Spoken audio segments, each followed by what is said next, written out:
안녕하세요. 이정원의 자가문역TV 한의사 이정원 원장입니다. 구독자 여러분들 잘 지내고 계시죠? 저희 채널에 요새 다양한 이야기들이 올라가고 있는데 재밌게 보시고 있는지 모르겠습니다. 자, 오늘은 저희 채널에서 자주 다루는 주제 중에 하나인 류마티스 관절염에 대한 이야기를 한번 해보겠습니다.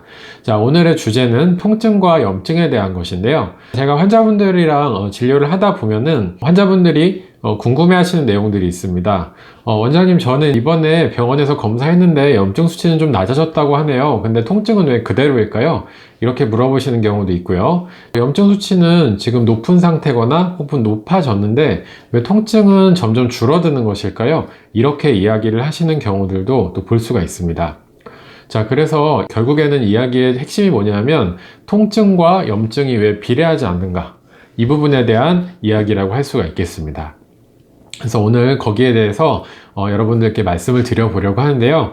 일단 이제 제 의견을 말씀을 드리기 전에 이 부분에 대해서 연구를 한 학술지 내용이 있어서 그 부분을 먼저 설명을 드리겠습니다.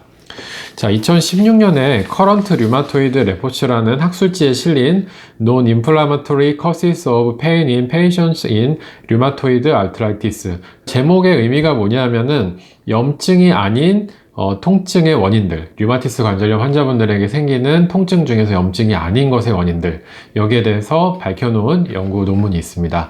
이 논문의 내용을 보면요, 첫 번째로 가장 이제 중요하게 이야기를 하는 것이 만성적인 통증이나 염증으로 인해서 중추신경계에 문제가 생겨서 통각을 전달하는 체계에 문제가 생기거나 통증을 조절하는 체계에 문제가 생겨서 이상 통증이 발생하거나 통각에 과민이 발생을 한다는 것입니다. 그리고 또 이야기를 하는 것들이 수면장애라던가 어떤 피로도, 그리고 심리적인 문제, 그러니까 신체적, 정신적인 좌절감, 이런 것들이 환자분들의 통증에 많이 영향을 미친다고 이야기를 하고 있습니다.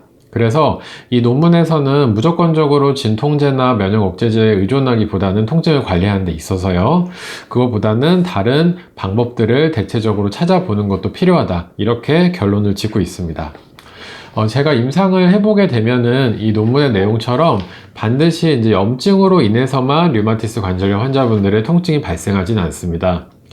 예를 들어서 손목과 손가락에 염증이 있는 환자분들을 보면요, 이 환자분들이 점점 어깨라던가 팔꿈치 이런 관절들에도 통증이 생기는 경우들이 있습니다. 물론 류마티스 관절염이 상태가 안 좋아져서 진행이 되면서 팔꿈치라던가 어깨에 염증이 생기고 통증이 나타나는 경우도 있겠지만, 대체적으로 손목이라던가 손가락이 아픈 분들은 어깨라던가 팔꿈치 관절의 안정성이 떨어지고 가동 범위가 줄어들고 주변에 근육이 경직이 되거나 혹은 약화가 되면서 통증이 발생하는 경우도 꽤 있습니다. 그래서 이런 경우는 환자분들이 류마티스가 심해지는 거 아니냐고 의심을 많이 하시는데, 침치료라던가 다른 치료를 통해서 그런 원인점들을 해결하게 되면은 통증이 줄어드는 경우도 있어서 이런 부분도 알아두시라고 말씀을 드리고 싶습니다.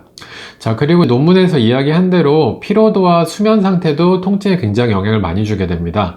예를 들어서 똑같이 5군데 정도 관절이 아픈 환자분들 2명을 이제 모셔다 놓고 실험을 하면은 우리가 안 되겠지만, 한 분은 이제 과로를 시키면서 하루에 뭐 한 4-5시간 자게 하고 한 분은 충분히 쉬면서 7-8시간 자게 하면은 통증 정도가 굉장히 많이 차이가 나게 됩니다. 제 생각에는 관절을 둘러싸고 있는 근육이나 이런 것들의 피로도가 수면을 할 때 우리가 풀리게 되는데, 이제 잠을 제대로 못 자고 과로를 하게 되면은 근육에 피로도가 쌓이면서 통증이 더 늘어나는 부분도 있을 것 같고요. 그리고 통증을 조절할 수 있는 여러 가지 호르몬들, 몸을 회복할 수 있는 호르몬들의 분비가 저하가 되기 때문에 수면을 제대로 못 취하게 되면 통증이 늘어나는 것이 아닐까 생각을 하고 있습니다. 자, 그리고 논문에서 이야기를 한 대로 통증의 전달 체계가 잘못되면서 통증이 심해지는 경우들도 잘 관찰을 할 수가 있습니다. 분명히 부어있지도 않고 염증도 없는 부위인데 환자분은 통증을 호소를 하고, 그리고 다른 치료에 대해서 반응이 또 크지가 않고, 이런 경우들이 있는데, 이런 경우는 또 임상에서 저희가 통각이 과민할 때 쓰는 치료법이 있는데, 그런 치료법들을 해주면 또 치료가 되는 경우들이 있습니다. 이렇게 류마티스 관절염에서 나타나는 통증이 100% 다 염증으로 인한 것은 아니다, 이런 부분들을 좀 말씀을 오늘 드려보고 싶고요. 그러면은 염증이 아닌 통증들을 우리가 어떻게 관리를 해야 될까요? 먼저 본인의 생활 습관을 돌아보시라고 말씀을 드리고 싶습니다. 앞서 말씀드린 대로 6시간, 7시간 정도는 충분히 숙면을 취하고 우리가 피로감 관리를 잘 해야 통증을 잘 조절할 수 있게 되는데요. 그래서 본인의 체력이나 관절 상태에 맞지 않은 과로를 하지 않는 것인가를 체크를 해보고 수면 시간과 노동 시간을 적절히 조절을 하는 것이 필요하겠습니다. 두 번째로는 적절한 운동을 하는 것이 중요한데요. 꾸준한 유산소 운동은 통증 감소에 도움이 되고 앞서 말씀드린 대로 시스템적인 통증이 발생할 수가 있기 때문에 내가 아프지 않은 관절들 그리고 아픈 관절들을 골고루 운동을 해서 그 부위의 근육이 약해지거나 경직되는 것을 막아주는 것이 필요하겠습니다. 그리고 이제 세 번째로는 통각 과민에 대해서도 우리가 관리를 할 필요가 있는데요. 통각 과민 같은 경우에는 일단 내가 통증에 너무 예민해져 있는 것이 아닌가 이런 부분들을 살펴보시고 통증을 가만히 인지를 해보시는 것도 도움이 됩니다. 명상이라던가 스트레칭이라던가 꾸준한 유산소 운동들이 통각 과민을 줄여줄 수가 있기 때문에 이런 부분도 참고를 해보시는 것이 좋겠습니다. 이렇게 일상을 많이 신경 쓰고 관리를 했는데 그래도 통증이 조절이 잘 안 되시는 분들은 어떻게 해야 될까요? 그런 경우에는 한의학적 치료법에서도 답을 찾을 수가 있습니다. 앞서 말씀드린 원인들은 한의학의 침치료라던가 뜸치료, 한약 처방, 약침치료 이런 것들에 대해서 반응이 좋은 편인데요. 예를 들어서 연관 통증 같은 경우는 침이나 약침치료를 통해서 관련된 부위라던가 경추나 요추의 신경들, 근육을 풀어주게 되면 낫는 경우들이 있고 그 다음에 수면장애라던가 피로감의 경우에도 체질에 맞는 한약 처방을 통해서 그런 부분들을 개선을 할 수가 있습니다. 또한 이제 통각 과민의 경우에도 한약이나 침치료 등으로 호전이 되는 경우들이 많이 있기 때문에 이런 부분들이 잘 해결이 안 되신다면 한의학적 치료법을 생각을 해보시는 것도 좋을 것이라고 생각을 합니다.